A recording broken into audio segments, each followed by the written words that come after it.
Bom, nessa aula de hoje, seguindo aí a disciplina de parasitologia, né, mais uma vez, também utilizando como referência lá o livro do Neves, de parasitologia, eu vou tratar com vocês um pouco sobre epidemiologia, né, falar de alguns conceitos relacionados com epidemiologia, né, que é algo muito relacionado, muito importante, quer dizer, quando se trata, né, dessa questão de parasitas, né, e por quê? Né? Porque vários dos conceitos, por exemplo, que eu vou trazer para vocês e vou mostrar para vocês, estão diretamente relacionados ali com alguns pontos que eu vou tratar. Né? Por exemplo, quando eu for falar lá da questão do porquê determinado parasita é mais distribuído em uma certa região, ou coisas próximas a isso, né? Então, a epidemiologia, quando a gente vai falar, vai definir o que é epidemiologia, né, uma das formas ali da gente começar a entender o que significa isso é até analisando o próprio nome, né, a própria palavra, né, o epidemiologia, né, o epi, como está mostrando aí na imagem, ó, seria relacionado com sobre, o demi, de população, de demos, e o logia, esse tratado, esse estudo. Então, a epidemiologia seria isso, né, esse estudo do que vai afetar essa população, né, a ciência que vai estudar a distribuição de diferentes doenças ou enfermidades, né, assim como os determinantes, né, os fatores de risco que vão existir ali relacionados com aquelas doenças. Então, além de enfermidades, né, vai tratar ali, por exemplo, também de características fisiológicas que as pessoas podem ter e que são fatores de risco, né, como hipertensão, diabetes, vai tratar também um pouco da questão de doenças sociais, né, violência urbana, acidentes de trânsito. Então, isso também são objetos de estudo da epidemiologia, né, que são fatores de risco ali que muitas vezes são estudados ali, estão relacionados com enfermidades. Né, e o objetivo principal da epidemiologia, né, seria esse, né, promover a saúde através de prevenção de doenças em certos grupos populacionais, em certas áreas geográficas, faixas etárias, profissões, né, porque como a gente sabe, por exemplo, determinadas áreas geográficas são mais propensas a certas doenças, a certas enfermidades, ou determinadas faixas etárias podem ser mais suscetíveis a certas doenças ou não, né, e isso a epidemiologia vai acabar se tratando. E aí, o quadro, essa imagem, está até mostrando isso, né, o objeto de estudo da epidemiologia vai ser a população, né, vai ser fazer esse levantamento da saúde, né, prevenir doenças, né, fazer avaliação das suas ações, dos programas e planejar a saúde. Né? Uma das coisas muito importantes da epidemiologia seria justamente essa questão aí, né? Fazer um planejamento do que deve ser feito ali para melhorar, né, o estado de saúde da população. Isso é o que a epidemiologia preza, né? E é algo importante para isso que ela vai acabar servindo por fim, né? Você tentar entender o que está acontecendo para tentar melhorar o estado de saúde daquela população. E a epidemiologia vai buscar, né, aqui é só um geral sobre isso, né? E aqui a epidemiologia vai buscar responder algumas perguntas. Né? Por exemplo, por que certas pessoas adoecem e outras não? Né? Essa questão aí, nessa está relacionado com as pessoas. Então, aí o objetivo seria identificar, por exemplo, como e por que as características de algumas pessoas enfermas ali se diferenciam de pessoas não enfermas. Então, aí entra estudo, por exemplo, relacionado com sexo, com idade, com grupo étnico, com níveis de anticorpos, com hormônios, com um nível socioeconômico. A gente vai ver que isso também pode influenciar muito. Né? Busca responder também por que algumas doenças só ocorrem em determinadas áreas geográficas.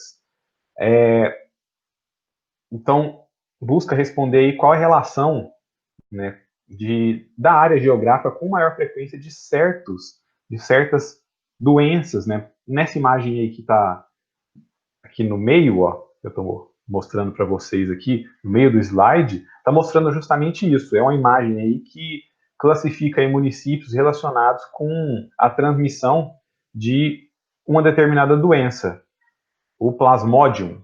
Né? E vocês vão ver aí que a região norte é a região que tem, né, é uma faixa aí que seria uma região que é mais acometida né, por esse plasmódio aí que precisa, né, de um controle maior. Enquanto outras regiões, por exemplo, a nossa região mais central no mapa, né, é uma região que o controle aí deve ser mais pela prevenção, né? Na verdade, não é o controle, mas uma prevenção da reintrodução desse parasita. Então, por que que isso ocorre? Porque algumas doenças só ocorrem em determinadas regiões, ou são mais comuns em determinadas regiões. Né? E uma outra pergunta que busca responder também é por que a ocorrência de determinadas doenças variam com o tempo. Né? E o exemplo que eu trouxe aí para vocês, ou nessa última imagem aí, é uma bem comum da gente, e essa até a gente é mais fácil a gente perceber o porquê que acontece. Por exemplo, a dengue. Né? A gente sabe que no período ali do verão é quando começam aquelas campanhas bem voltadas mesmo para prevenção, para evitar a dengue, né? E por que que isso acontece?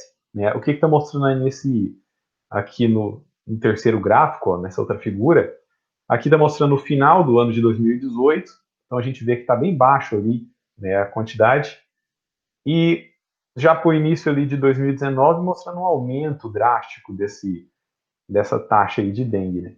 O que acontece? No final ali de dezembro, no final do ano, a gente está entrando no verão, começam as chuvas, e a gente sabe que o vetor, o mosquito, vai precisar dessa água aí para poder se proliferar. Então, a epidemiologia tenta responder isso, né? Porque a ocorrência de determinadas doenças estão relacionadas com o tempo, né? Determinar quais os mecanismos, né, que vão influenciar nessa variação, né? E a gente sabe, né, que doenças, né, elas não vão se distribuir ao acaso, né? Podem existir fatores de risco que vão determinar essa distribuição. Por exemplo, aí, como eu já falei, da região norte, mais uma vez, ó, a malária, né, ela é mais frequente na região norte, principalmente entre operários de construção, construção de estrada, garimpeiros, migrantes e ocasionais visitantes, né? Por quê? Acredita-se que, dentre os fatores de risco, está ali a maior facilidade para contato entre os indivíduos, né? São entre indivíduos suscetíveis, o contato com o mosquito infectado, né? E também uma maior suscetibilidade de pessoas, né, de algumas pessoas. Então, isso seriam fatores que estão relacionados aí com a distribuição de uma doença, né? E essa aqui até responde uma daquelas perguntas lá, né? Que por que determinadas regiões acabam tendo, né, uma maior quantidade de certas doenças. E existe dentro da epidemiologia, né, o que é chamado aí de tríade epidemiológica de doenças. Né? O que é isso? Uma tríade, quando a gente fala de tríade, a gente está falando de três pontos ali, né? Três coisas. Então, a transmissão e a manutenção de uma certa doença vai ser resultado da interação de três pontos ali, né? Que no caso seria o agente, o meio ambiente e o hospedeiro, no caso o hospedeiro humano, né, como a gente está tratando, tá? E em muitos casos também pode depender de um vetor. Então tem mais um ponto aí até nesse nessa tríade, né? Ela não seria necessariamente uma tríade. E quem seria, por exemplo, o agente? Né? O agente vai ser aquele fator cuja presença é essencial para que ocorra a doença. Né? Seria o agente que vai causar. Então, seria um protozoário, seria um metazoário, né? Ou então a bactéria, um fungo. Né? Isso seria um agente, quando a gente fala de agentes biológicos. Né? No caso aqui da parasitologia, a gente vai falar, por exemplo, de eumintos, a gente vai falar de vários tipos ali de agentes etiológicos que vão causar certas parasitoses, certas doenças.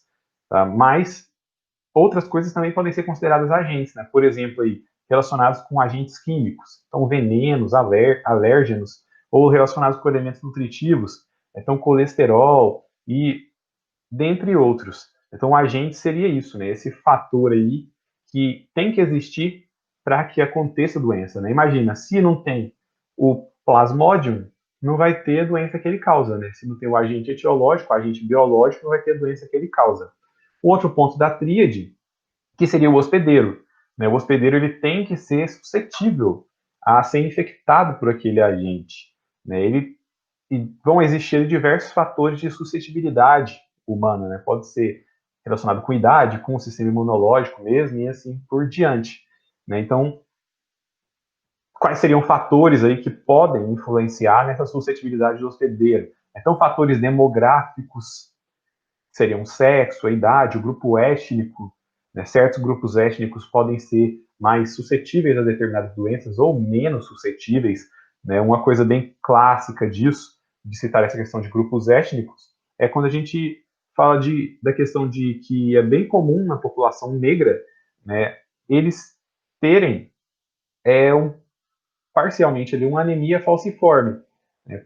Por quê? Por conta de uma seleção, uma evolução que foi acontecendo nos locais onde eles eram naturais. Então, isso seria um exemplo. Também fatores biológicos do hospedeiro, né? Se a pessoa está numa fadiga, está com um estado nutricional baixo, ele vai ser muito mais suscetível. Fatores sociais. Então, se a pessoa tem uma dieta bem regulada, ela vai ser menos suscetível a certas doenças, né? O sistema imunológico dela provavelmente vai ser melhor. Se ela pratica exercício físico, também, né? Dependendo da ocupação dela, também vai influenciar. Então, isso são fatores ali que vão tornar o hospedeiro mais ou menos suscetíveis a determinados agentes, a determinadas doenças. E o meio ambiente, né, seria esse outro fator, esse terceiro, né, que é um conjunto ali de fatores que vão interagir tanto com a gente, quanto com o meio ambiente, tanto com a gente quanto com o hospedeiro, né, quer dizer. E o meio ambiente ali ele vai ser classificado, né, no caso, em três tipos, que é o meio ambiente biológico, né, o que seria ele? Então, quando a gente fala de meio ambiente biológico, a gente está falando de reservatórios de infecção, né? Tem que existir esses reservatórios, tem que existir vetores que vão transmitir as doenças, né? E aí três exemplares ó, de três vetores que vão transmitir essas doenças. Tem que ter também, né, outras características ali do ambiente biológico que favoreçam, né, esse agente. Por exemplo, imagina que um determinado agente, uma determinada doença, ela precisa de um hospedeiro intermediário, né, que é o caso desses aí. Se não tiver esse hospedeiro intermediário na região, né, ele não vai conseguir existir lá naquele local. O meio ambiente também trata-se da questão do meio ambiente social, então a organização política e econômica e da inserção do indivíduo dentro da sociedade, né? Como assim?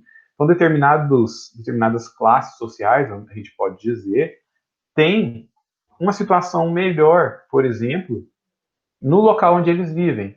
Então, a inserção daquele indivíduo dentro da sociedade pode acabar influenciando no contato dele ou não com certas doenças. Né? E isso vai acontecer, que influencia também até nessa questão aí do meio ambiente físico, ó, que trata da situação geográfica, recursos hídricos, poluentes químicos. Então, imagina o seguinte: o que é mais fácil? Ter um saneamento básico numa região mais rica ou numa região mais pobre da cidade. Então, um saneamento básico é algo primordial para que você evite diversas doenças. Então, o acesso ali à água encanada, o acesso à coleta de lixo, coleta de esgoto, né, é algo que vai influenciar muito na questão de certos tipos de doenças que podem ser passados ou não. Então, até são dois pontos bem ligados, né, o meio ambiente social e o meio ambiente físico. Tá? E dentro do físico também, a gente pode tratar de outras variáveis que vão influenciar, por exemplo, temperatura, umidade, pluviosidade, né, variáveis climáticas ali que se relacionam com muitas doenças. Né? Por exemplo, certos parasitas que eu vou falar aqui para vocês ao longo da nossa disciplina, vocês vão ver que eles são muito mais comuns em regiões tropicais. Já em regiões temperadas não é tão comum de ter. Né? E por quê? Porque, por exemplo, um vetor, um mosquito, ele pode conseguir sobreviver somente nesse local que tem uma temperatura mais alta, uma umidade mais alta, uma pluviosidade maior. Então, isso também seria o meio ambiente físico influenciando aí, no caso, em uma determinada doença.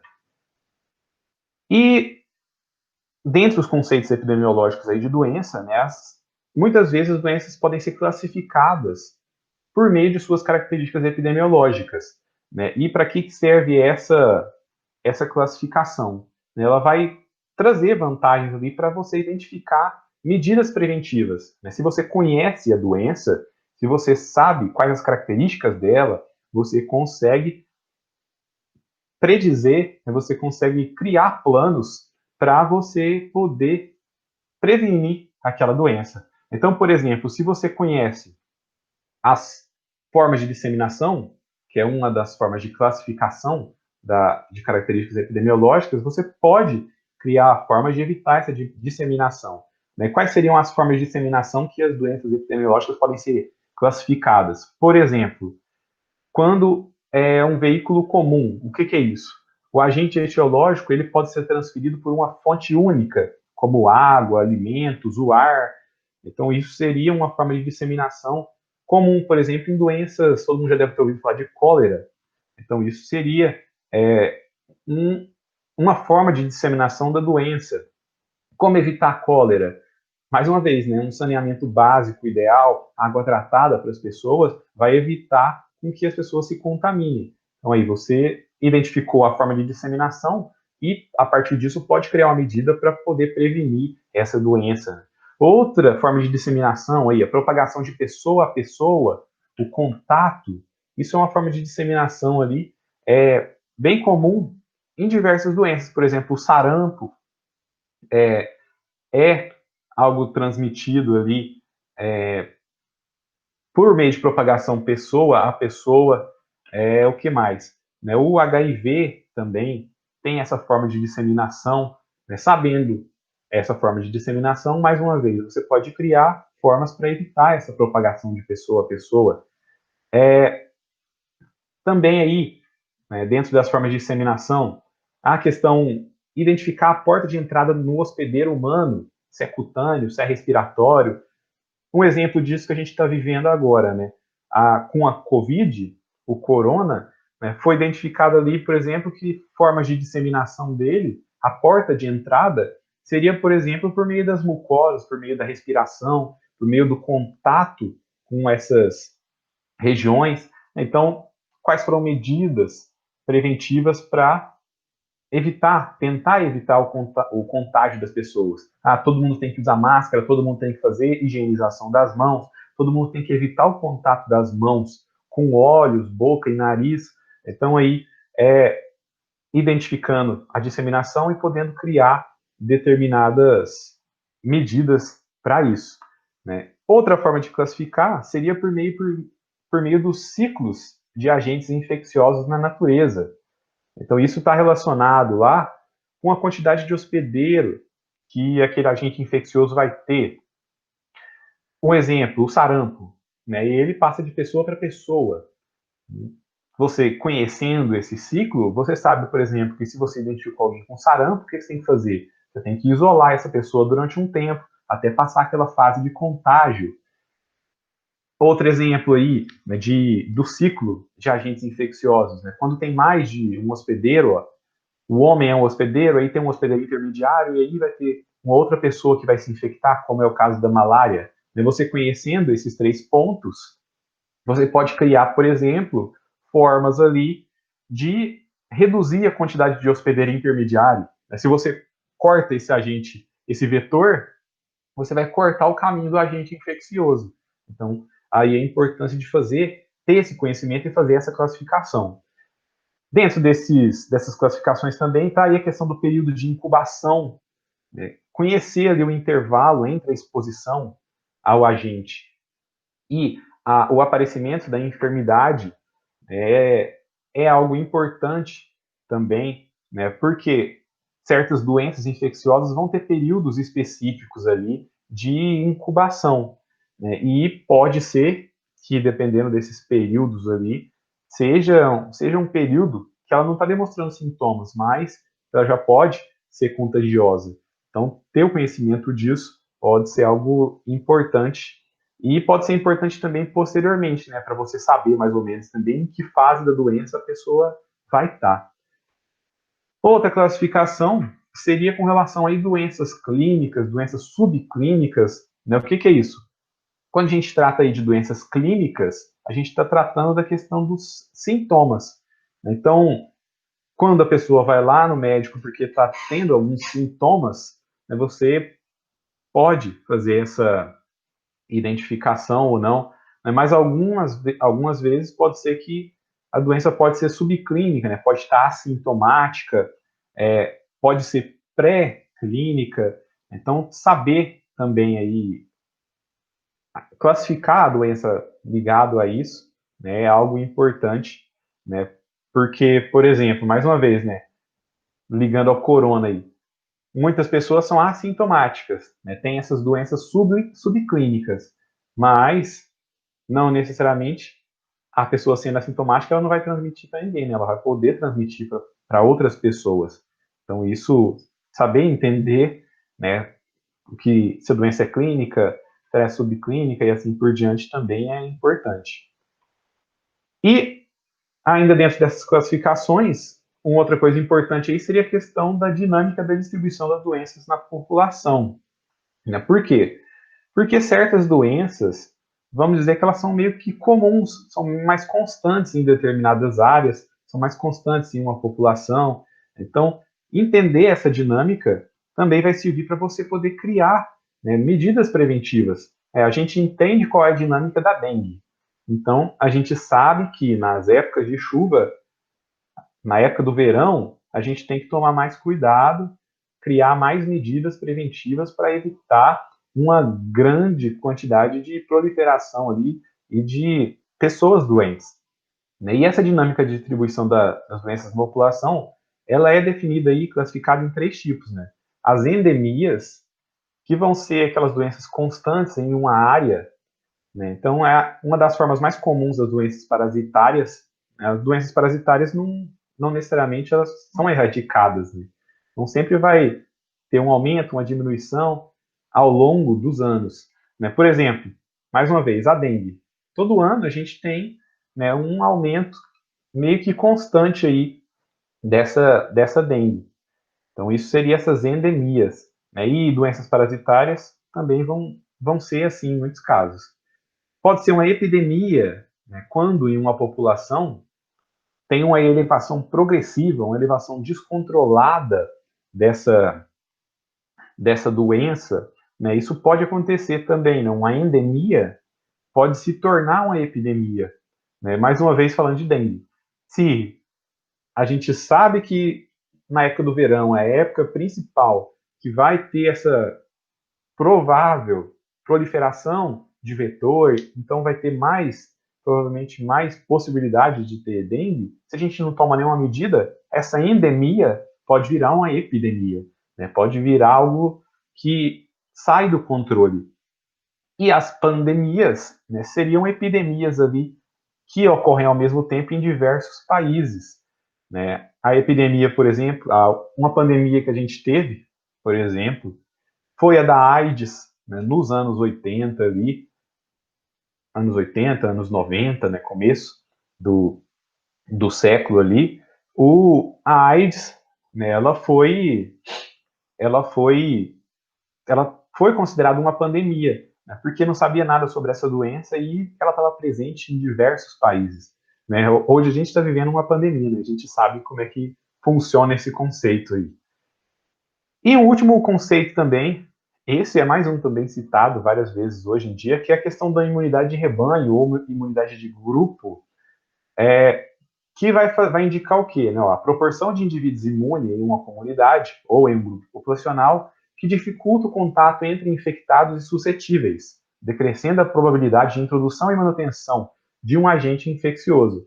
Então, aquele negócio, ó, não adianta, por exemplo, você ter uma vacina se você não vacinar um percentual razoável. Se você não vacinar, por exemplo, 70% da população ou mais, aquela doença vai continuar presente ali. Então, quando a gente trata de imunidade de rebanho, é isso, né? A gente tem que ter uma certa quantidade da população imunizada e assim você evita o contato de pessoas infectadas com pessoas suscetíveis. Né? Aí mostrando nessa imagem, ó, quando tem lá, por exemplo, 90% ou 95% da população vacinada, ou imunizada de alguma forma, aquela doença, aquele agente infeccioso, ele não vai conseguir se espalhar tão bem. Então, isso seria essa imunidade de rebanho, ou imunidade de grupo. E algo muito importante também na epidemiologia seria a questão das medidas preventivas. As medidas preventivas aí que podem ser baseadas na história natural, né, do desenvolvimento de uma doença, e ela vai ser dividida em 3 níveis diferentes. Então, a prevenção primária, a prevenção secundária e a prevenção terciária. Na prevenção primária, são aquelas medidas que buscam impedir com que o indivíduo adoeça, né, controlar fatores de risco. Então, vai agir aí nessa fase antes da exposição, né, vai agir na fase pré-patogênica, né, antes da pessoa pegar essa doença. Né, e quais seriam coisas que podem ser utilizadas para essa prevenção primária? Então, essa prevenção primária pode ser primordial, por exemplo, né, um acesso ali a saneamento básico adequado, um acesso à moradia adequado, tratamento de água adequado. Isso seria uma prevenção primária. Você está, antes de você gerar aquele problema, antes de você colocar a pessoa em contato, por exemplo, com água contaminada, você está tratando essa água. Outra coisa que é a prevenção primária também, no caso, uma prevenção primária que é mais específica, a questão da imunização.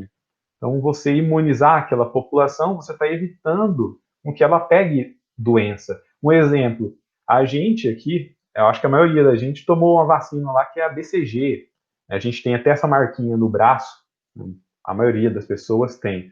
Essa vacina faz o quê? Ela evita com que a gente, antes da gente entrar em contato com as doenças que ela vai prevenir, né, a gente já vai estar imunizado, né? Isso é uma prevenção primária.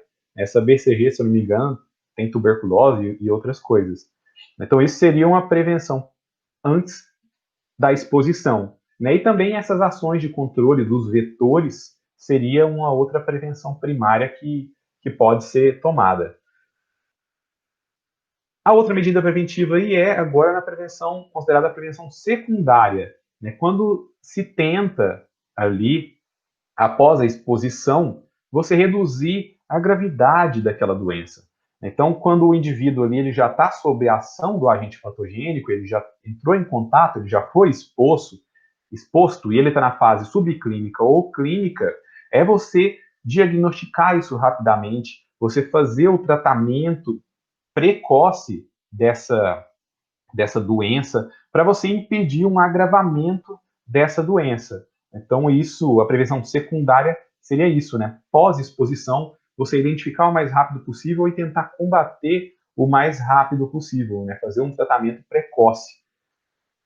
E a prevenção terciária seria essa que vai consistir ali na prevenção da incapacidade ou numa reabilitação. Né? Vamos supor que fez ali a prevenção secundária, mas o tratamento não foi tão precoce quanto deveria ser e a pessoa passou a ter certos problemas de saúde posteriores. Então, a prevenção terciária seria isso, né?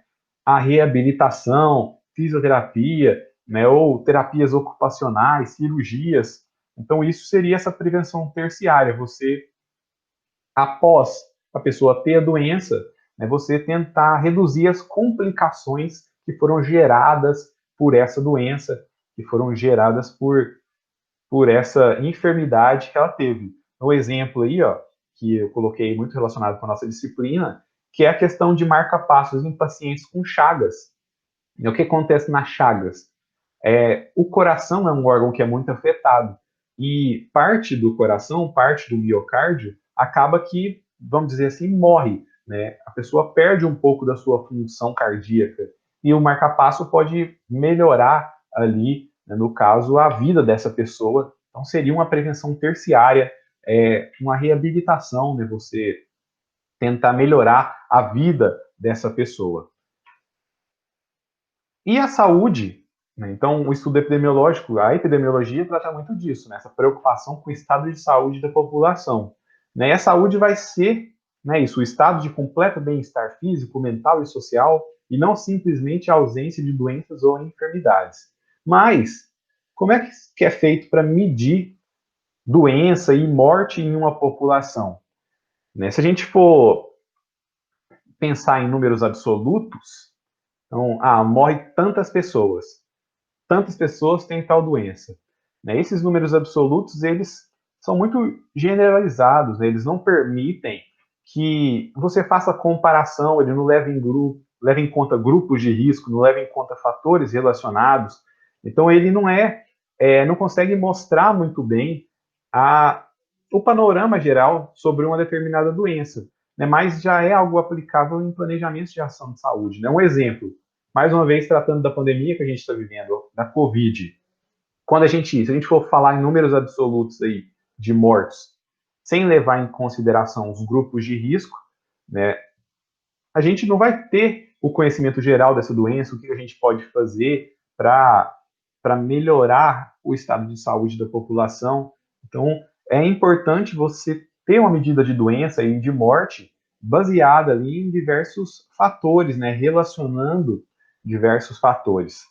E uma das medidas, né, as medidas ideais, porque existem várias, para expressar doenças ou mortes em uma população, seriam aquelas taxas que vão ser caracterizadas por alguns componentes, né, que vão levar em consideração, por exemplo, o número de eventos, então vão levar em consideração ali a quantidade de pessoas que foram contaminadas e que vão levar em consideração a população em risco, o tamanho dessa população e o período de tempo que aquela doença teve em contato com aquela população, né?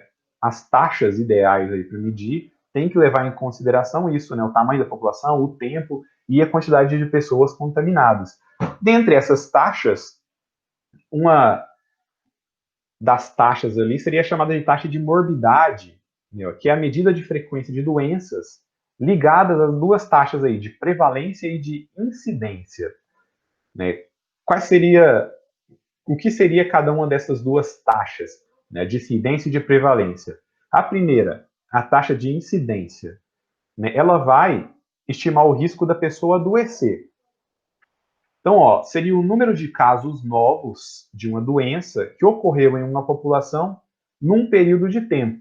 Então, como é que você calcularia uma taxa de incidência? Você pegaria o número de casos novos de uma determinada doença presente em uma população em um período de tempo definido e dividiria pelo número de pessoas em risco de desenvolver essa doença na população no mesmo período definido. Por exemplo, entre 800 crianças pré-escolares de um município, foram diagnosticadas 4 casos novos de leishmaniose durante o ano de 99. Então, a gente tem o período e o ano, a gente tem a quantidade de crianças que poderiam desenvolver a doença e a gente tem a quantidade de casos novos. Qual que é a taxa de incidência? Seria a quantidade de casos novos, os 4, dividido pelo número de pessoas que podem desenvolver a doença naquele período, os 800. Então, aí ia dar 5 casos de leishmaniose para cada 1.000 crianças nesse ano, né, no ano de 1999. Então, a taxa de incidência trataria disso. Já a taxa de prevalência, ela vai ser definida ali pelo número de pessoas afetadas por uma determinada doença em uma população em um tempo específico, dividido pelo número de pessoas da população naquele mesmo período. Então, a taxa de prevalência ela vai identificar os doentes e os não doentes em um determinado momento. Como é que você faz isso? Então, a taxa de prevalência seria o número de casos de uma determinada doença presentes em uma população num período de tempo, dividido pelo número de pessoas existentes na população nesse mesmo período de tempo.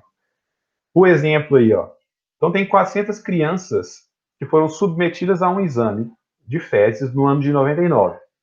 Dentre essas 400, 40 tiveram esse exame positivo.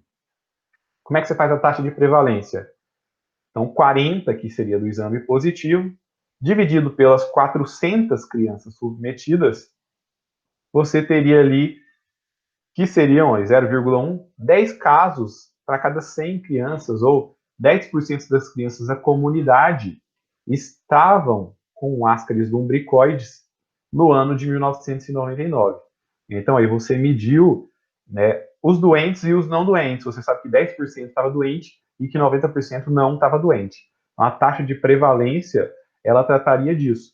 Então, a diferença entre taxa de prevalência e incidência é isso, né? A de prevalência indica doente e não doente em um determinado momento, e a taxa de incidência, ela estima o risco de adoecer dentro daquela população. Então, aí, ó, a taxa de prevalência, ela vai aumentar, por exemplo, quando as doenças são de longa duração, quando tem muitos casos novos da doença, e vai diminuir quando a doença é de curta duração, as doenças que causam a morte, e assim por diante, né? Isso são fatores que vão influenciar aí as taxas de prevalência que vão existir.